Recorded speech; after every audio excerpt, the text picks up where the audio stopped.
Skip the dishes and make this tandoori chicken rice bowl instead. It's super easy to make and delicious.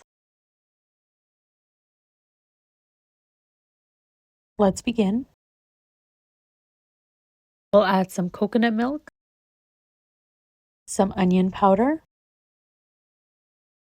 a generous amount of tandoori masala, some parsley and chili powder, some garlic,